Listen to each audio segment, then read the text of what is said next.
Hey, good Tuesday afternoon. Thanks for joining us on this Tuesday. I'm meteorologist Taylor Cox, and today we're talking about storms across the plains into the Midwest. I see that we've already got a lot of people joining this morning or this afternoon. Chipper on YouTube says, afternoon in Texas. Well, thanks for joining us. Yes, put on the comments where you're watching from today, and we can kind of tailor the forecast to who all is watching right now. But we do have those storms out there overnight tonight and into Wednesday morning, continuing to stretch to the south right along the Mississippi River tomorrow. And then as we get into the end of this weekend and early next week, we're talking a few days out right now. Sunday, Monday, Tuesday, it looks like storms start anywhere from Oklahoma down into Texas and even into Louisiana, then stretching to the east as we head into early next week. What you're looking at here is still what we saw this weekend. I mean, what an active weekend we definitely had. We actually sat down with our CEO, Derek Klein, and our lead mapping meteorologist, Steve, and we talked to them about what we saw this past weekend. We broke down some of the biggest hailstorms that we saw. That video will be out this afternoon or evening, and it's phenomenal to see all those storms broken down and to see exactly what we saw this weekend. So check that out. Make sure you hit that follow button to see that video this afternoon. Obviously, it was a very, very busy weekend.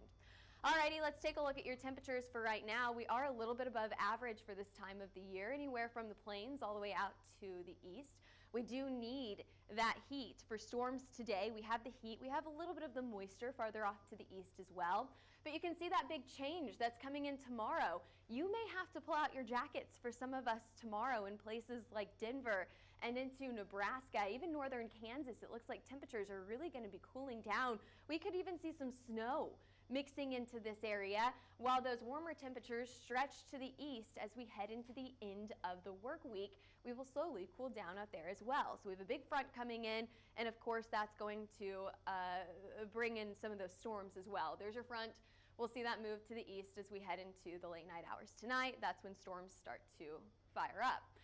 We've got a few showers out in the Four Corners right now. We could see a lightning strike, maybe a rumble of thunder in this area. However, your severe risk is very low out in the Four Corners. We've got some snow up in South Dakota right now. That snow will slowly move into Nebraska and into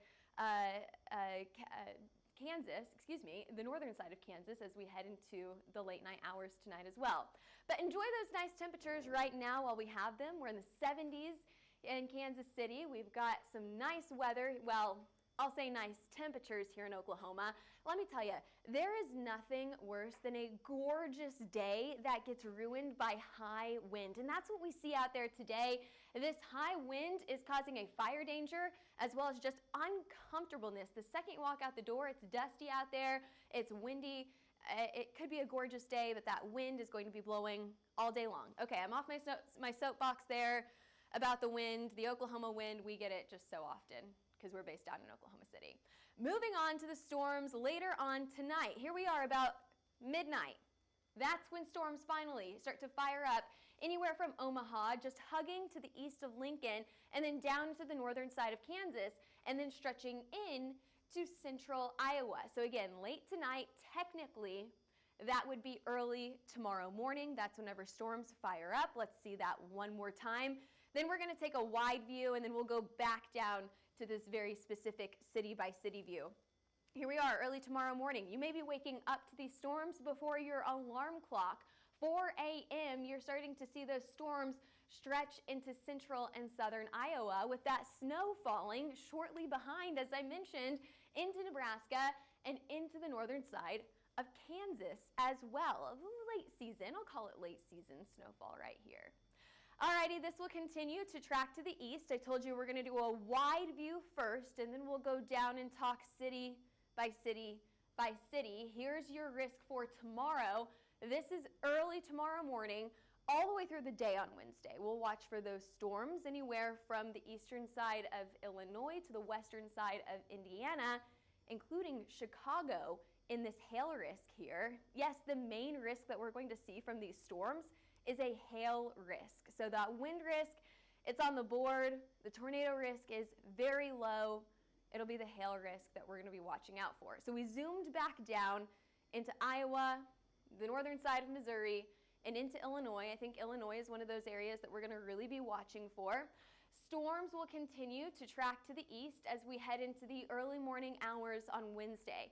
I think your severe risk here will be pretty low. However, that'll increase as we head into the afternoon hours. You can see a few more storms start to form on our radar by the time we get into the afternoon. Slowly, these will congeal into a line of storms that stretch anywhere from Iowa all the way down to Mississippi. And we'll take a look at the southern half of this system in just a minute. I want to stay up north for now because I'm really focusing on places like Chicago, all the way into the eastern side of Illinois.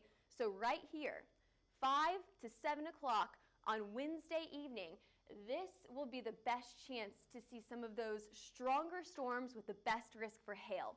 As we head farther to the east, I think that hail risk is going to go down, especially as we get into eastern Indiana.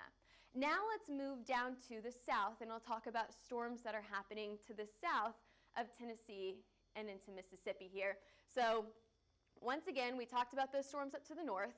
You'll see a line continuing down to the south into places like Memphis. Your hail risk, and truly just your severe risk in general, in Memphis and Jackson is very low. You could see some small hail and maybe some minor wind gusts, but I'm not too terribly concerned about these storms that are going through Memphis, the rest of Tennessee, into Nashville, and then all the way down to northwestern Alabama. Storms will slowly continue to track off to the east as we head into the end of the work week by Thursday and Friday, right along the East Coast.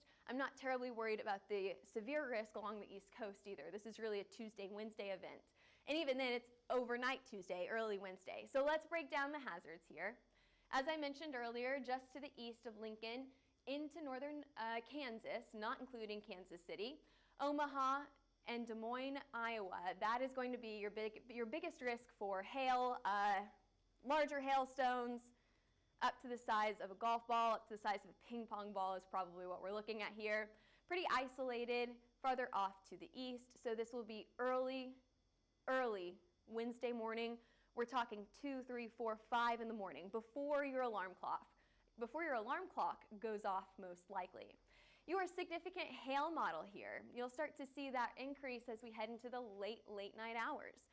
So later on tonight, again, say it again, 2, 3, 4 a.m. tomorrow morning into the central portion of Iowa. There's Des Moines.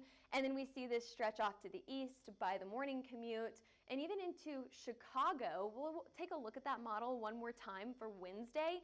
And it does look pretty impressive along Chicago and then all the way down the eastern side of Illinois. And we'll take a look at that here in just a minute. All right, overnight Tuesday, early Wednesday, what's your max forecasted hail size? Ping pong ball size hail, about 1.5 inches in size, I think is what we will most likely see. Wind forecast here, pretty low chance, 60, 65 miles an hour, just barely over that severe threshold. 58 miles an hour is the severe threshold. We can get barely over that. That's what we're watching for here, 60, 65 miles an hour for all of those areas highlighted in blue. Again, I still have a low risk with this because I just don't think that the wind will be too much of an issue here. Moving on to your hail forecast for Wednesday. As I mentioned, we're really focusing on this area anywhere from Chicago right along the Illinois and Indiana state line. So that's the best chance to get those larger hailstones. Other than that, small hail as we stretch farther down to the south. I mentioned Memphis and Jackson will be a very low risk for hail here. As you head farther up to the north and into the Midwest, that is going to be your best risk for hail. Up to ping pong ball size hail, and I'm keeping that in that level 2 category for anywhere from Des Moines early tomorrow morning into Chicago and Indianapolis later on in the day.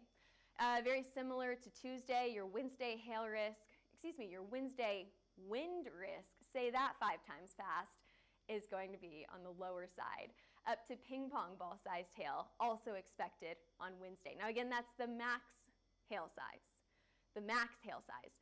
Most of those other hailstones are going to be smaller than 1/4. We have so many other, we have small hail that we could also see with this as well. So not everyone getting that ping pong ball size hail. That's why we kept it at either a 1, a low risk, or a moderate risk. right there, like a level 2 or 3 on a scale of 8. So very low risk, but still we could see large hail out of this, an even lower risk for high winds, and a very low risk for tornadoes. We're not expecting a tornado threat with this almost at all. I mean, we can't ever say no, but I think that that risk for tornadoes is very, very low here. As we head into Thursday and Friday, we're heading out to the east here along the East Coast. You're going to see those storms and snow, continue to track off to the east and into the New England states by early Friday morning. But we're not done, okay? We're not stopping with our severe risk right there. We have another risk for storms as we head into the end of this weekend and into Sunday. That risk for storms includes Oklahoma. I'm not terribly worried about the Oklahoma risk. I think Texas down into Louisiana and the southern side of Arkansas, that's where we're going to see the best risk. And again, that comes in on Sunday. And then we'll track to the east by the time we head into Monday and Tuesday. So let me break this down for you. Anytime, and we've talked about this before, if you've seen a forecast before, you've seen me talk about the troughs. So here's a ridge, there's a trough. Where do we expect severe weather? It should be pretty easy to tell right there in the upslope of the trough. So as this continues to track to the east, you can tell that it starts to get a little bit stronger. So here's your storms late tonight and into early Wednesday. The closer you get to the low, the stronger those storms are going to be. So where is that low at? In the southern side of Nebraska and northern side of Kansas. That's exactly where I said that hail risk will start, right? And then that'll track off to the east. Wow, it's like there's a pattern with this or something. Then we're going to see Sunday, once again, a very similar spot where we're going to watch for those storms farther down to the south, where they're going to get more moisture farther down to the south, closer to Texas and into Louisiana. Actually, this trough really starts to deepen as it heads farther out to the east, so I'm wondering what that means for your severe risk on Tuesday and Wednesday. Again, this is still super far out, but so this could change, this risk could change over the next few days because we still are waiting. Let's see, today's Tuesday, so this is day 6 that we're looking at right now.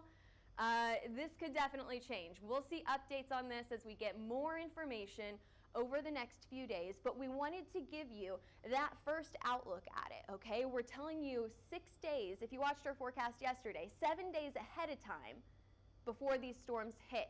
So we're talking about Sunday. Most likely we'll see another risk on Monday a little bit farther to the east. Other than that, temperatures are going to stay warm for most of us. Tomorrow they'll start to cool down. We'll see some cooler temperatures start to mix in from the central to the eastern side of the U.S. starting tomorrow, and then we'll warm up just a little bit as we head into the end of the work week and into the weekend. It will stay windy. So I guess we're going to start and end this forecast on me talking about those high winds out there. It's a gorgeous day in Oklahoma today. It's going to be gusty out there. You can see those wind gusts in the purple. That means it's pretty uncomfortable. You got to pull your hair back. I put mine in a ponytail this morning. That's going to be the case as we head into Wednesday. Holy moly, it's windy across the entire U.S. on Wednesday, all the way through the plains, out to the Midwest, even down into the Mississippi Valley. Then as we continue through Thursday, that wind takes a little bit of a break, but don't worry, it's back as we head into Friday and Saturday. So yeah, it's just that time of the year where we have these fronts come through and the wind's gonna pick up. As we head into the end of March, temperatures are above average out to the west. Those temperatures have a really good likelihood to be warmer than normal out to the west and maybe just about average, if not slightly cooler than average across the Midwest. And your precip, kind of 50-50 here, pretty dry out to the west. This is very concerning for your fire danger. So that fire danger looks to continue through the plains and then out to the west into the Four Corners and into California. Above average precip up to the northwest, Pacific Northwest there, and then probably staying pretty active along the East Coast as well. And there's your forecast. Storms tonight, storms again on Sunday. We, of course, will be tracking it for you. And if you're interested in a hail, wind, or tornado map, give us a call at 855-334-4245. We have all of those maps from this past weekend. We'll, of course, be mapping storms overnight tonight. We have a meteorologist watching storms 24/7, so we will make sure that those storms are mapped for you as you wake up tomorrow morning. 855-334-4245 is the number to call to get info on those storms or on a subscription for maps. or head over to our email, info@hailtrace.com, or head over to our website, hailtrace.com. We post new blogs at hailtrace.com all the time. If you're a weather enthusiast like we are, you're going to love our blogs. Twitter, Facebook, Instagram, YouTube, TikTok, Threads, and LinkedIn is where you can follow us. All right, thanks for joining us today. We'll see you back here for your forecast, same time, same place tomorrow.